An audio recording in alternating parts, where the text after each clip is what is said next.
100 দিনের অত্যাচার, 100 দিনের সন্ত্রাসবাদ, 100 দিনের জঙ্গিবাদ, বিশ্বের প্রত্যেকটি দেশে আজ ইউনূস সরকারের বিরুদ্ধে ছি ছি হচ্ছে। পুরান পাগলে ভাত পায় না, নতুন পাগলের আমদানি। 100 দিনের স্বাধীন বাংলাদেশ, 100 দিনের গোলামিমুক্ত বাংলাদেশ, 100 দিনের ভারতীয় দাসত্বমুক্ত বাংলাদেশ। পশ্চিমবাংলার মিডিয়ায় নিত্য নতুন পাগলের আমদানি হচ্ছে, যাদের প্রথম কাজই হলো ছাত্র জনতার নতুন সরকারের বিরুদ্ধে অপপ্রচার করা। হয়তো ভারতীয়রা ভাবছে তাদের অপপ্রচার শুনে বাংলাদেশের মানুষ হাসিনাকে আবারও ফিরিয়ে নিয়ে এসে বাংলাদেশের রাষ্ট্র ক্ষমতায় বসাবে। দিন যাচ্ছে আর ভারতীয় মিডিয়া টের পাচ্ছে নতুন বাংলাদেশ মাথা নিচু করতে শেখেনি। ডোনাল্ড ট্রাম্পের প্রেসিডেন্ট নির্বাচিত হওয়া নিয়ে লাফালাফি করা পশ্চিমবাংলার মিডিয়া এখন চোখে সর্ষে ফুল দেখছে। ডোনাল্ড ট্রাম্পের সাথে ডক্টর মোহাম্মদ ইউনূসের সম্পর্ক ভালো হয়ে উঠছে, যা ঘুম হারাম করে দিচ্ছে মোদির। তাই প্রোপাগান্ডার মেশিন ফুল স্পিডে চালু করেছে পশ্চিমবাংলার মিডিয়া।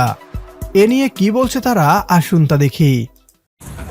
100 দিনের অত্যাচার, 100 দিনের সন্ত্রাসবাদ, 100 দিনের জঙ্গিবাদ, 100 দিনের অপশাসন, 100 দিন ধরে একটা গোটা দেশকে জ্বালিয়ে পুড়িয়ে ছারখার করে দেওয়া মোহাম্মদ ইউনূস। নালি হয়তো এই বিএনপি এবং জামাতি সন্ত্রাসবাদী জঙ্গিদের সমর্থনকারী সরকারের বিভিন্ন এজেন্টরা ভেবেছিল কোনোদিন তাদের আর বিরুদ্ধে প্রতিবাদ হবে না, আওয়ামী লীগ ঘুরে দাঁড়াতে পারবে না, হিন্দুদের চুপ করিয়ে রাখা যাবে।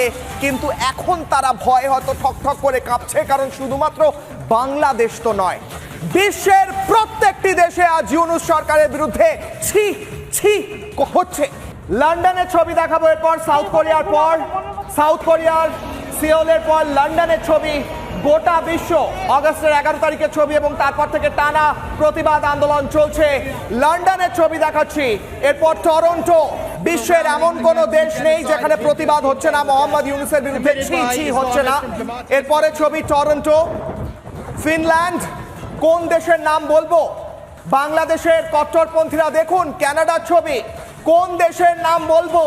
আপনারা বড় বড় কথা বলেন নিজেদের বাংলাদেশের ছোট্ট কুয়োর মধ্যে থেকে, কিন্তু আজ দেখুন ওয়াশিংটন ডিসি থেকে, লন্ডন থেকে, ফিনল্যান্ড থেকে সব জায়গায় আপনাদের বিরুদ্ধে ছি ছি হচ্ছে। মাথা হেঁট হয়ে যাওয়ার মতো ঘটনা। বলিউডের মুভিতে আমরা দেখি ভারতীয়রা একাই 100, কিন্তু বাস্তবে একই দেখছি আমরা। পুরো পৃথিবী থেকে মাত্র এই কয়েকজনকে জোগাড় করেছে ডক্টর মোহাম্মদ ইউনূসের বিরুদ্ধে আন্দোলনের নাটক করতে।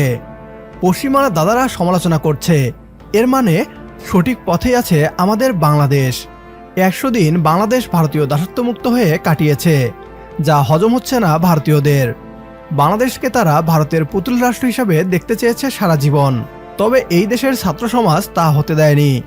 আর তাই পরিকল্পিতভাবে ডক্টর ইউনূসের সরকারের বিরুদ্ধে হাওয়া গরম করার চেষ্টা করছে। ডোনাল্ড ট্রাম্পের সাথে ডক্টর মোহাম্মদ ইউনূসের সম্পর্ক উন্নয়নের কথা শোনার পর রাতের ঘুম হারাম হয়ে গিয়েছে ভারতীয়দের। এভাবেই ছাত্র জনতার নতুন বাংলাদেশকে এগিয়ে নিয়ে যাক ডক্টর মোহাম্মদ ইউনূস। একমত হলে কমেন্ট বক্সে ইয়েস লিখে জানিয়ে দিন আমাদের। সেই সাথে ভিডিও শেয়ার করে দেখার সুযোগ করে দিন আপনার বন্ধুদের। পরবর্তী ভিডিও দেখার আমন্ত্রণ জানিয়ে বিদায় নিচ্ছি আজ। আল্লাহ হাফেজ।